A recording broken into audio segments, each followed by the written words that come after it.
Hermoso. Oye, quiero agradecer la invitación, por supuesto, a esta charla.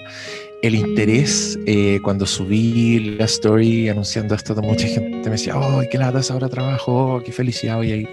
Y gente cercana a vuestra noble institución también, oh, por Dios que recuerdo, me dijeron.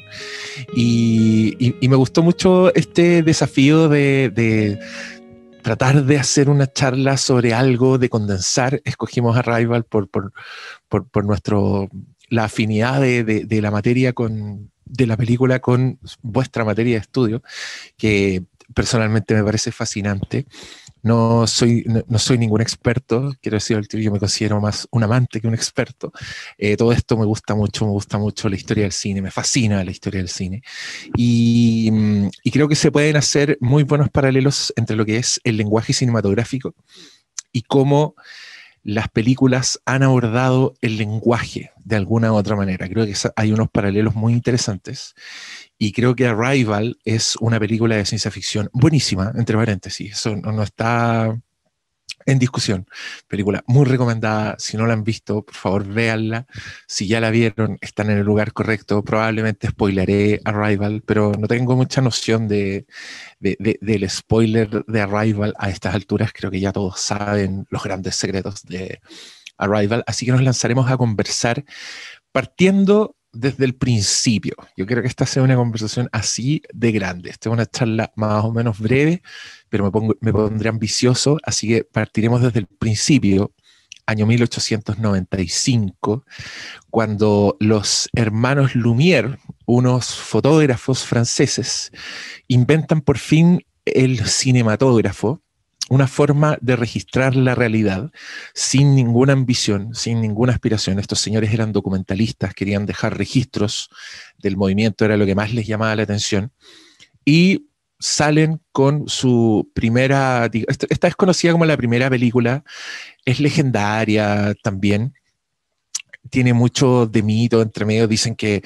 la primera vez que se proyectó esta película, la gente salió arrancando un poco de la sala, que yo no sé si creérmelo mucho porque creo que no sé si se veía muy bien en ese momento esto, no sé si daba la ilusión de realidad. Aquí estamos viendo una secuencia remasterizada en 4K de lo que es, comillas, la primera película de la historia del cine. Esto es porque es la primera película que se proyectó frente a una audiencia en un bar, se marca como el principio del cine, pero lo que ustedes están viendo es un registro de una llegada del tren a la estación. Por supuesto que ahora para nosotros tiene el valor adicional de ver una época, de ver esta realidad, un poquito como viajar en el tiempo.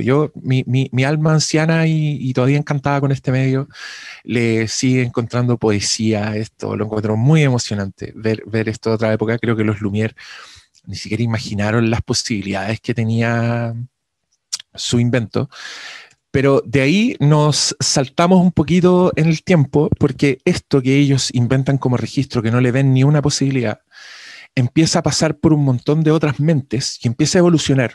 Por los primeros que pasa es por el señor Méliès. No sé si han visto la película Hugo de Scorsese, pero cuenta un poco la historia de quién fue Méliès. Que Méliès era un mago, era un señor ilusionista, que cuando ve el invento del cine y le ve posibilidades para contar historias, empieza a hacer trucos de magia, entre comillas, y filmados frente a una cámara, y esto lo proyecta en su teatro. Él tenía su propio teatro, pero esto seguía siendo un lenguaje para él que trataba de replicar el teatro. ¿A qué voy con esto? A que él ponía una cámara, filmaba el escenario, le servía para hacer trucos de magia más complejos, pero sin dejar de tener esta visión de escenario, sin verlo lejos. Tenían que llegar los rusos, muy estudiosos del cine, como para empezar a verle las posibilidades al cine, y aquí es donde empieza a aparecer lo que hace que el cine, que podamos decir que el cine es un lenguaje. Y estoy hablando, por supuesto, del montaje. Yo sé que esto también es un concepto que se habla mucho, mucha gente habla de montaje, pero montaje reducido a su expresión más pura es básicamente la unión de una idea A más una idea B, crea un concepto nuevo que es un concepto C. ¿Qué significa esto? Aterrizándolo. Significa que si yo veo un plano A, por ejemplo, voy a dar cualquier ejemplo, un señor mirando ávidamente algo y el contraplano nos muestra un pan con queso, la idea C que genera esto es, esa persona se quiere comer el pan con queso. Esto es una secuencia de imágenes que se da en el tiempo y que transmite esta idea a los espectadores, al principio no de manera fácil, porque a nosotros nos cuesta pensar en esto, pero hubo un momento en la historia en que la gente no pegaba los planos. O sea, si veían el plano de un señor mirando y después veían un pan con queso, no entendían que el señor era el señor el que estaba mirando el pan con queso. No sé si se entiende la idea que estoy tratando de decir. De hecho, hay reportes en España donde había un oficio que iba incluido con las películas, porque llegaban las películas a España y no todo el mundo las entendía, y eran los apuntadores, que eran personas que estaban con un palo en el cine y que te decían, este personaje acaba de cruzar la puerta, esa casa que vio antes es la casa donde está él, porque la gente no sabía leer el montaje. Y eso a mí me sorprende pensar que en algún minuto de la historia humana el montaje era algo demasiado complicado para los espectadores. Yo creo que a estas alturas nosotros los tenemos un poco metidos en el ADN, creo que es una información que pasamos. No he visto ni un niño desorientado viendo videos pegando en su cabeza las imágenes, las secuencias de imágenes. Pero hubo una época en que eso era nuevo y este señor, un señor ruso llamado Kulachev, hizo experimentos denominados los experimentos Kulachev, donde él ponía a un actor el mismo rostro, el mismo plano, te puse el mismo video, este es. Fíjense, este señor, un plato de sopa, un señor inexpresivo, la unión de estas dos cosas hace que la gente diga, este señor está mirando ese plato y tiene hambre. La gente le pone como que llena el tiro. Es un rostro inexpresivo, pero lo que él demostró con este experimento, preguntándole a la gente, mostrándole esto, la gente le ponía intención a lo que tenía este señor en la cabeza. Y es muy bonito porque intercaló varias cosas. Bueno, una niña en un ataúd, bueno, son otros tiempos, una cosa un poco espectral, pero de nuevo, cuando la gente vio estas dos imágenes en secuencia, tuvo otra idea. Él está triste por lo que ve. Ahora, una mujer hermosa, al ponerle el rostro expresivo, él desea a esta mujer hermosa. Y es muy bonito pensar que esta es la esencia del cine. O sea, cuando nosotros vamos a ver una película, esto está operando 100%, sea la película que sea. Hay películas que son más cinematográficas que otras, y eso, cuando uno se refiere, usa el adjetivo cinematográfico, habla, en mi caso personalmente, hablo de que usa este tipo de recursos, de que es una película que está muy consciente de su medio, usa el montaje a favor en contra del espectador a veces, porque lo usa, por ejemplo, para generar tensión. Hermes, disculpa que te interrumpa. El video está sí, pegado del tren, por si acaso. Yo ustedes creo no, que no ahora vieron se lo ve que yo estaba solamente... mostrando. No, por si acaso. A ver, espérate. Que dejar de compartir y volver a compartir quizás sería la solución. Mira, me pasan estas cosas de... Mira, estoy apretando el botón, pero no hace nada. No soy yo. A ver, Se espérate. quedó Partamos de nuevo. pegado el video. Sí, se me quedó pegadísimo. Oye, yo en el rato hablando de esta cuestión.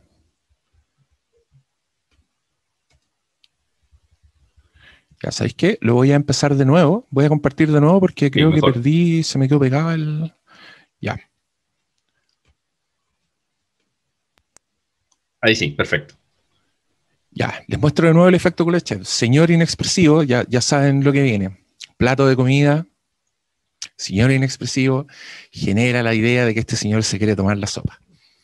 Niña en un ataúd, mismo plano, misma expresión, generó en los espectadores la idea de que él estaba triste por esta muerte. Esto es básicamente de dónde viene esta idea de que en edición se puede hacer cualquier cosa. Cuando se habla de edición se habla de montaje. Y montaje me gusta porque es una palabra que tiene un poco incluida la idea de que son dos ideas que se montan y generan una nueva.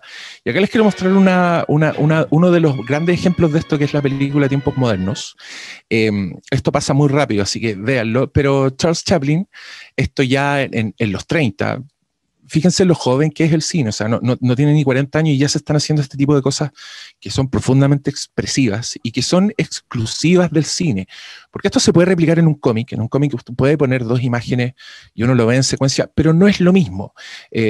Cuando uno ve el cómic, uno sabe cuánto rato se detiene en cada imagen, quizás la idea no la generó, quizás te perdiste, pero en el cine es una secuencia en el tiempo que está ordenada por un ojo, por un director, por un montajista, y que genera este efecto. En el caso de Tiempos Modernos, fíjense lo mucho que dicen estos dos planos.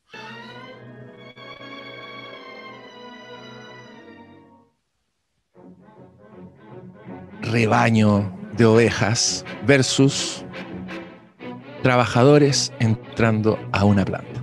Quizás para usted esto es súper básico, pero en su momento piensen en lo importante que era esto. Tenemos de pronto un nuevo medio que ya empieza a hablarse como un nuevo lenguaje que es capaz de proyectar este tipo de ideas en el espectador, simplemente poniendo un plano delante de otro plano. Y acá quiero saltarme en el tiempo, porque tenemos esta secuencia hermosa de la película Tiburón de Steven Spielberg, donde este señor se lanza a hacer la historia de un tiburón que está acechando una playa, pero donde el tiburón no le funciona. Cuenta la leyenda. Era un tiburón mecánico que no tenía que hacer lo que tenía que hacer, que se le hundió, no funcionaba. Entonces Spielberg tiene que inventar secuencias de tensión donde no se ve el tiburón. Y lo que hace es esta secuencia hermosa, que quiero que la vean pensando un poco en lo que les acabo de decir, como en el montaje. Fíjense en este personaje que está mirando a la playa, que está asustado, que sabe que puede atacar un tiburón, y todo lo que está pasando a su alrededor. Un personaje llega a hablarle. Fíjense en lo que pasa con el encuadre, en cómo se mueven estos personajes, en cuando él decide cortar, en el fondo atrás todos los personajes se paran y se van al agua, como aumentando un poco la tensión, y este señor sigue preocupadísimo mirando todo lo que está pasando a su alrededor.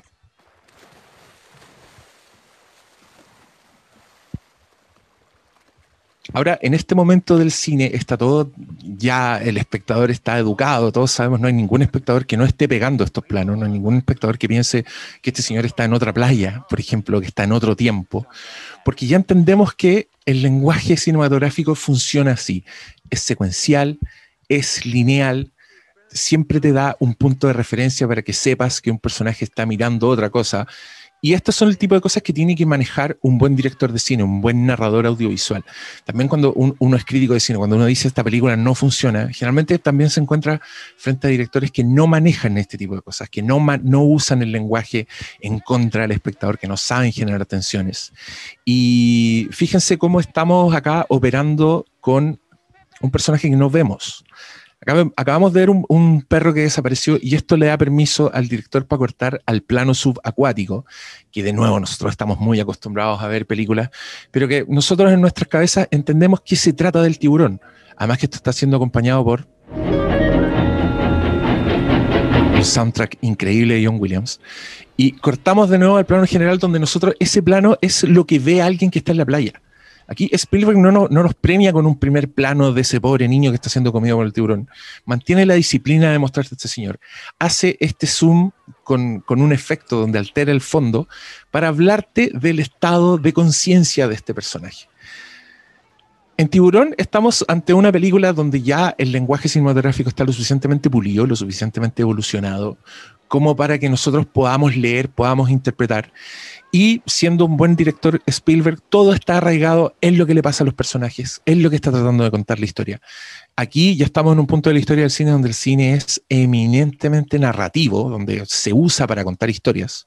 Es una de las formas narrativas más poderosas en aparecer en el siglo XX y sigue teniendo ese efecto de alguna forma. Las series, todo lo que nosotros vemos es completamente heredera de este lenguaje cinematográfico del que estoy hablando. Y aquí quiero pegarme otro salto. Les juro que estos temas se unen cuando hablamos de Arrival, así que tengan un poco de paciencia. Pero ahora les quiero hablar un poco de lo que significa la ciencia ficción y cómo el cine empezó a darnos interpretaciones de lo que serían, por ejemplo, lenguajes extraterrestres. Si son consumidores de cine pop como yo, han visto probablemente centenares de películas donde hay extraterrestres hablando en idioma extraterrestre. Y puse algunos que me gustan mucho, como Java y el Hatiz, que es como su lenguaje. Un lenguaje inspirado en el quechua. Si ustedes han escuchado quechua, suena bastante parecido a este. The illustrious Java bids you welcome and will gladly pay you the reward of 25,000. You know. 50,000, no less.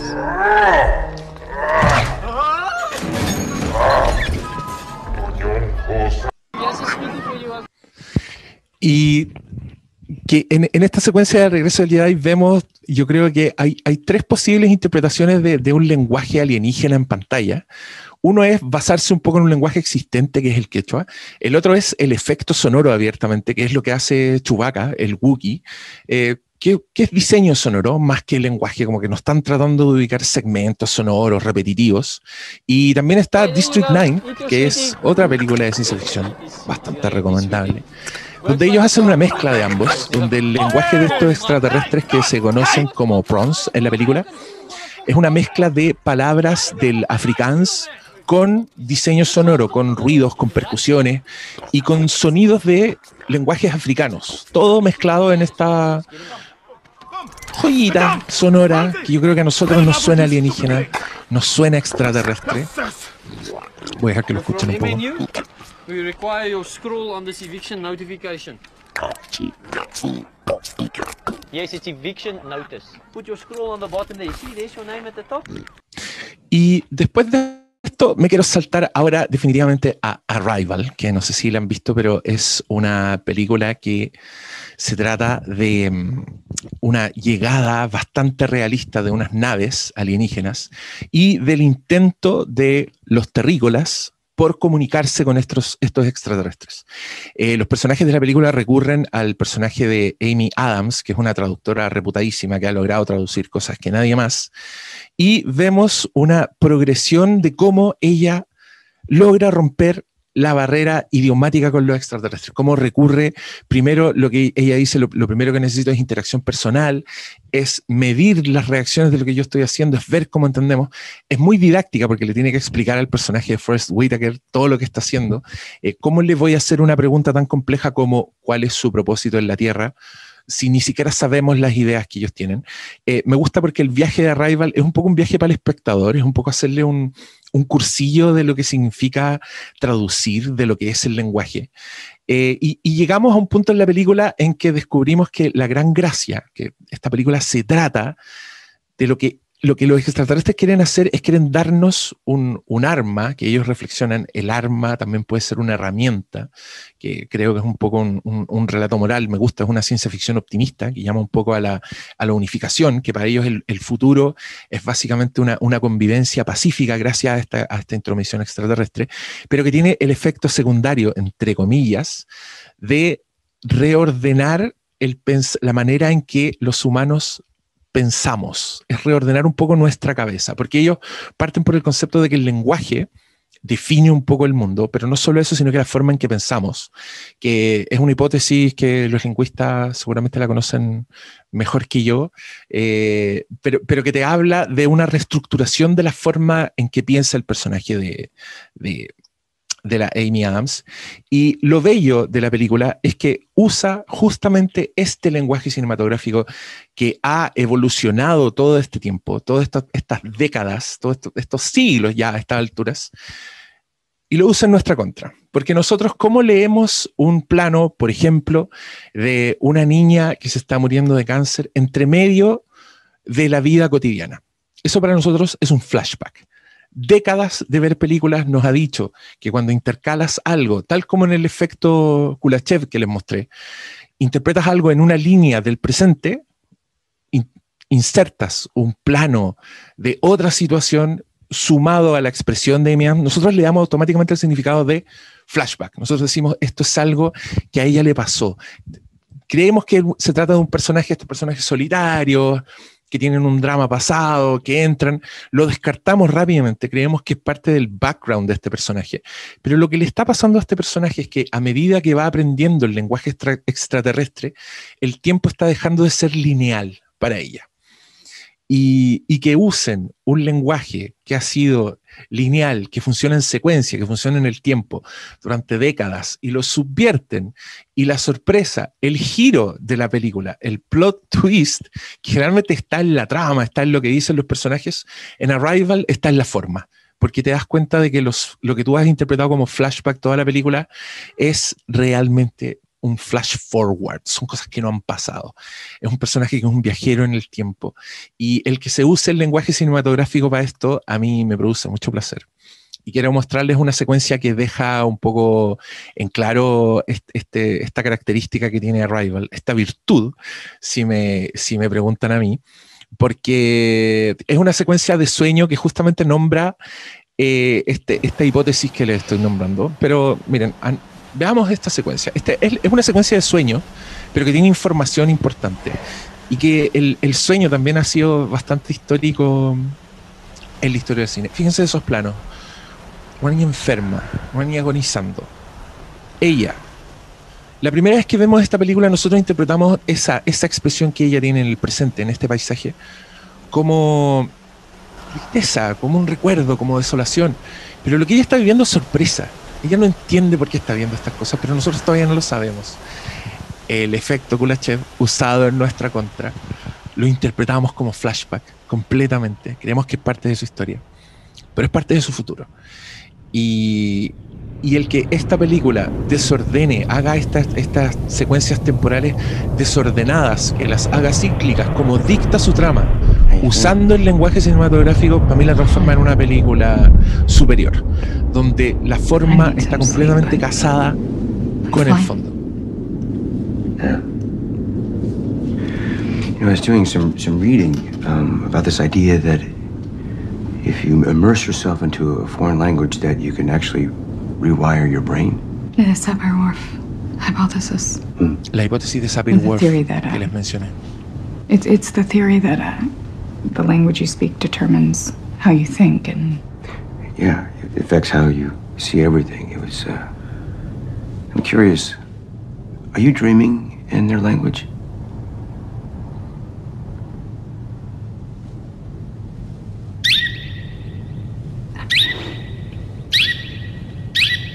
I mean, I've had a few dreams, but I don't think that makes me unfit to do this job.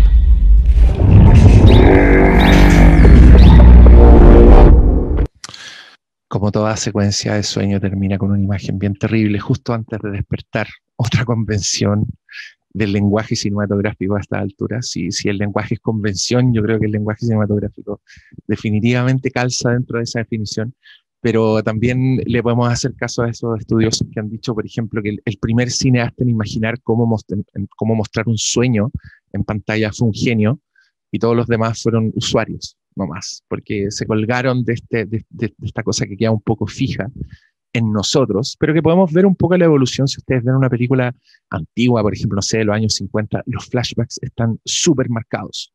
Tratan de no confundir al espectador, es algo relativamente nuevo, entonces de ahí vienen todos esos clichés como de las transiciones medias acuáticas, el ruido de una arpa.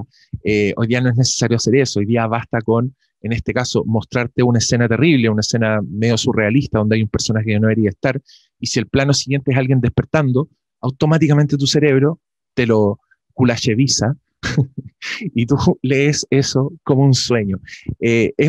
A mí me parece bastante rico entender el lenguaje cinematográfico en esas minucias, como quedarse un poco en los detallitos y ver cómo los cineastas a través del montaje están transmitiendo sus ideas y se transforma en una experiencia bastante rica e inagotable. Teniendo en cuenta este tipo de cosas, cada vez que se acercan a una película, pueden encontrar matices que no hayan visto, se pueden dar cuenta de que películas son innovadoras sin antes haberlo pensado. Uno de los motivos por los que, por ejemplo, el Ciudadano Kane sigue considerándose una de las mejores películas, si es que no la mejor película de la historia del cine, es por esto, es porque el señor Orson Welles encontró maneras de hacer flashbacks, encontró formas de insertar imágenes en una secuencia para transmitir ideas como nunca nadie lo había hecho hasta entonces, y dejando un legado para que todos jugaran en esa arena, jugaran con unidades gramaticales, si querís tú. Y me encanta que Arrival tome esta idea y lo transforme en sus ideas, en las ideas de su ciencia ficción. Esta es una película que está basada en un cuento, tiene un origen literario, pero si me preguntan a mí, pese a que yo estudié literatura y me gusta mucho la literatura, creo que encuentra su forma definitiva en el cine, porque aunque en literatura sí hay registros de uso de montaje, el haiku, que son estas 3 frases se dice que son un antecedente del montaje porque, claro, son 3 ideas, 3 líneas expresadas que no necesariamente tienen relación entre sí, pero que generan una idea nueva. Para mí, la forma definitiva de la transmisión de ideas y la expresión del montaje está en el cine, donde un director, donde un montajista decide el tiempo que duran los planos, decide cuándo intercalar un plano, y eso para mí son combinaciones infinitas, tal como el lenguaje, tal como las notas musicales. Y eso es lo que yo les quería contar sobre esta película. No sé si queda tiempo para hacer preguntas. Señor profesor, no sé qué ideas tiene más para esto, pero creo que he hablado. Sí, hay tiempo para preguntas. Así que primero, muchas gracias, Hermes, por la increíble presentación, por lo interesante que fue. Y bueno, abro el micrófono a quien quiera preguntar, aprovechando la ocasión. Hay mucha gente de fuera de la universidad que probablemente son seguidores de Hermes y es como la oportunidad que tienen claro, que tienen la oportunidad para conversar con él directamente, one on one, y por supuesto también gente de la U que quiera preguntar, y gente de otros países también, que veo que hay un par ahí de Colombia, Argentina, así que interesante, no sé. La gente suele ser tímida para empezar a preguntar, así que por lo general parto yo, ¿ok? Los follow está diciendo Naldi, sí. Toledo. A ver, justamente ayer, por otra cosa no relacionada con esto, vi Arrival de nuevo, ¿ok? La primera vez que la vi fui en el cine, salí pero vuelto loco porque no podía creer lo que estaba pasando. Y es de ese tipo de plot twist que es muy diferente a lo que pasa, por ejemplo, con Los Otros. ¿Ya? Es un plot twist, pero es distinto. Y mi pregunta va por 2 lados. Y la primera es relacionada con la carrera, porque tengo que hablar de la carrera de traducción e interpretación. ¿Qué otra película de traductores e intérpretes, más allá de la de Nicole Kidman, que se llama La Intérprete, recomendarías ver a estudiantes de traducción e interpretación, aprovechando también que estudiaste literatura? Mira, sabéis que cuando me propusiste esta charla, yo estuve buscando los recovecos de mis discos duros personales, de mi memoria, esos metafóricos, que hay mucha gente que tiene películas en disco duro, yo estoy hablando de mi propio disco duro, y me costó mucho encontrar películas que trataran este tema. Yo creo que justamente porque es un poco anticinematográfico, o sea, básicamente tendréis que tener personas hablando sobre la traducción, y creo que Arrival es la que más inteligentemente mezcla esta idea de la traducción con la trama, con la esencia de su película, salvo, claro, hay películas, sobre todo estas películas que son bien terribles, como Expreso de Medianoche, ¿cachai? Que usan un poco la falta de comunicación para generar un efecto en el espectador. O sea, alguien que lo toman preso en Turquía y que se lo llevan a una cárcel y que no habla el idioma, es finalmente una pesadilla para el espectador, pero usan justamente este lenguaje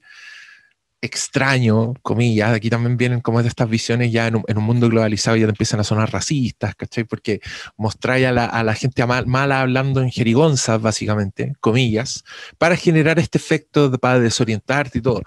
Pero el trabajo del traductor, por lo menos en mi propio acervo, está medio descuidado. Quizás es una fuente, quizás necesitamos más películas de traductores, pero creo que Arrival es la definitiva porque, claro, toma en cuenta todos los elementos que normalmente, o que para la gente un poco ajena al lenguaje y a esas cosas, no se toman en cuenta, como el contexto, como el lenguaje es una nebulosa realmente que tú no tenés cómo acercarte, sobre todo si es tan alienígena como es el caso de un alienígena literal, de un extraterrestre, creo también que la ciencia ficción suele ser un gran ejemplo de esto. A mí me gusta mucho por lo mágico, no sé si están familiarizados con las novelas de Douglas Adams, La guía del viajero intergaláctico, pero hay un elemento de ciencia ficción que siempre me ha gustado, que en ese universo existe un parásito que le dicen el pez de Babel, que es una cuestión que se meten en la oreja y es un traductor universal del espacio que funciona, que yo creo que es una solución muy, muy bonita y muy poética de de Douglas Adams como para hacer que sus personajes hablen nomás con personajes de otras galaxias, pero que es bonito y que me encanta que se llame el Babel Fish, porque claro, la Torre de Babel, como esta historia épica donde la falta de comunicación en los idiomas, Dios nos castiga y hace que todos no nos podamos comunicar. Es precioso.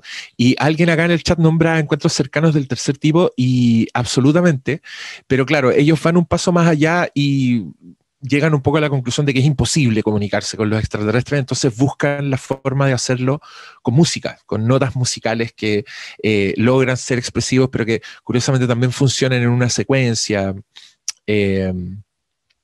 Mira, hay gente nombrando, se le viene a la mente, ya, así, hay una película de Nicolas Cage que se llama Wind Talkers, pero que también agarra un poco que yo creo que es más una deuda histórica de los gringos, que claro, ellos llevaban gente apache, que dominaban este lenguaje para comunicarse un poco con el enemigo, que era una cuestión bien terrible donde murió mucha gente, entonces yo creo que es más una versión heroica de hacer eso que una película sobre las traducciones, pero siempre es bonito el choque cultural, porque traducir finalmente, por lo menos en las películas, en estos ejemplos, es un choque de culturas, más que nada, y como el conflicto es un poco la esencia del drama, siempre es problemática, nunca es un análisis ni acabado, ni exhaustivo, salvo Arrival, que insisto, es la película que faltaba sobre esto. Y el comentario de Aneli está bueno, dice, igual en Arrival el lenguaje era prácticamente símbolos y no palabras, y Noam Chomsky decía que es imposible para limitada capacidad humana descifrar o aprender un nuevo idioma de esa manera. ¿Algún pensamiento sobre eso? Es que creo que también hay que considerar como el factor ciencia ficción de Arrival, que pese a que es súper realista, igual creo que hay cosas que son bastante futuristas, y lo que a mí me llena de esperanza es como el uso tan exhaustivo de computadores como para descifrar los patrones de estos logogramas que le llaman a estas marcas que hacen los extraterrestres, unido como al esfuerzo mundial, que también me llena de esperanza cuando entran a esa sala y hay un Zoom, igual a pero tienen como los nombres de las naciones, entonces están como las mejores mentes trabajando, que es un concepto muy, muy Star Trek, si quieren, del futuro, muy de sociedades colaborativas, siempre en paz, que a mí me llena de optimismo, porque yo no veo eso en la realidad, pero esperemos que el futuro sí nos traiga eso, porque el futuro no necesariamente tiene que ser malo. Entonces yo, claro, ahí me creo la película por esas cosas, porque es un poquito más en el futuro, porque ha avanzado la tecnología, porque hay computadores, porque está todo el mundo trabajando. Sí, menos pesimista que Chomsky. Pero también te dicen en Arrival que es una mezcla de las cosas, o sea, que ella logra, al hacer que ellos emitan sonido junto con el logograma, ya la combinación de las dos cosas hace que logren un poco identificar palabras y decir, está tratando, esto significa esto. Tampoco es solo en base a los logos. Eso diría yo de esta película. Uy, Aneli sigue. Por otro lado, he visto documentales sobre contactos extraterrestres y algunas de estas personas que hicieron contacto obtuvieron la capacidad de hablar un idioma alien solo con el don que ellos les dieron interesante, ¿no? Prácticamente pura telepatía. Como ese programa OVNI que daban cuando uno era chico, que conducía Bañados y salía un tipo hablando, ¿cómo se llama? Irenco, y hablaba con un tal Irenco en hipnosis y cosas así. Aprovechando que te tenemos a ti, y aprovechando que hay gente en la audiencia que se dedica al subtitulaje, ¿qué opinión te merece el subtitulaje, los títulos de las películas, España, Latinoamérica, pero el subtitulaje en general de la industria cinematográfica? Mira, hay ejemplos de todo, pero sí puedo decir que el subtitulaje del streaming me parece particularmente pésimo. Creo que he visto morir grandes líneas de diálogo en los subtítulos, y creo que los traductores debieran ser siempre muy creativos. Ese es lo que saco de ese tipo de cosas, porque, por ejemplo, bueno, si ustedes, mis follow-ups sabrán de lo que hablamos, pero en nuestro podcast siempre le tiramos muchas flores al doblaje particular de la película ¿Dónde está el piloto?, que es una película que yo no sé quiénes fueron los traductores, no sé quiénes fueron los encargados, pero que incluso tienen más chistes que la película original. Meten chistes donde no hay chistes en la película original.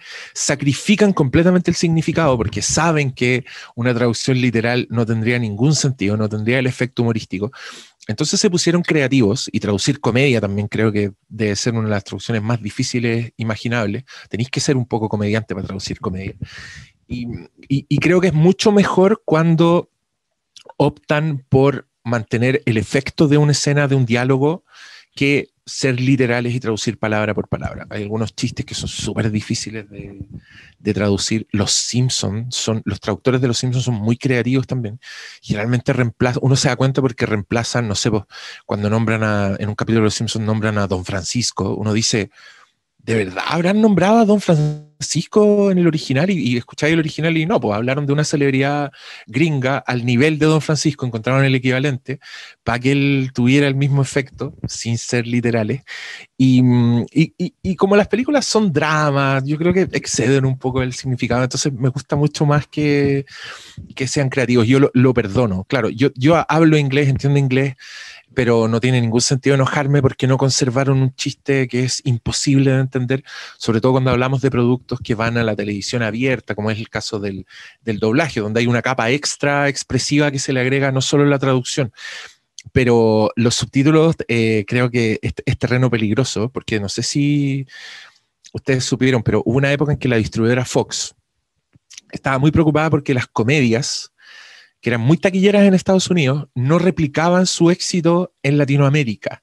No les iba bien a las comedias de Latinoamérica. Y lo que la distribuidora pensó es que es porque les faltaba cercanía al público chileno con las comedias gringas. Y lo que hicieron fue que estrenaron un par de películas con subtítulos en chileno, donde las groserías gringas eran groserías chilenas y mucha chuchada, mucho hueón, ¿cachai? Y yo creo que es un experimento loable y respetable, pero que era muy drástico el golpe, porque nosotros estamos acostumbrados a ver subtítulos o traducciones que son más neutras, entonces era muy distractor leer ándate a la chucha, como que te reíais, pero te reíais de otra cosa, no te reíais de lo que estaba pasando en la película. Pero me encantó que la distribuidora tuviera como el ojo de ver que esta cercanía y esta distancia probablemente era idiomática, porque quizás tengan razón, quizás si las traducciones fueran, que ahí también pasa, yo creo que todo el mundo en Latinoamérica odia un poco los doblajes españoles. Los españoles tienen como una institución con el doblaje. Todas las películas que estrenan en España las estrenan dobladas en español. Como que hay gente que... y ocurre este fenómeno como que el mismo actor dobla a Jack Nicholson toda su vida. Entonces tú lees una crítica española del Resplandor y tiene un pedazo donde le tiran flores al doblajista de Jack Nicholson por hacerlo tan bien, por ser tan buen psicópata. Pero claro, ahí son años, entonces la gente va a ver una película, la debe sentir más cercana. Por algo la industria cinematográfica española no se ha cambiado, como que no le importa, siguen siendo películas dobladas. Tengo amigas que viven en España que odian, me hablan, me dicen, no puedo ver películas en su idioma original porque están todas dobladas.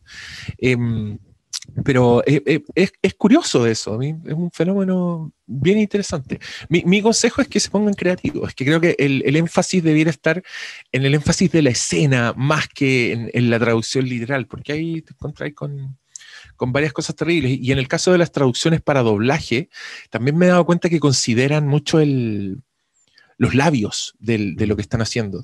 Y me pasa, por ejemplo, una vez estaba viendo Las Dos Torres en español, El Señor de los Anillos, que cuando Gollum habla consigo mismo es muy enfático en sus palabras y es muy claro el movimiento de los labios y de la lengua con lo que está diciendo. Entonces cuando se dice a sí mismo, se dice murderer, como que él habla mucho con sus labios, dice murder, gesticula mucho.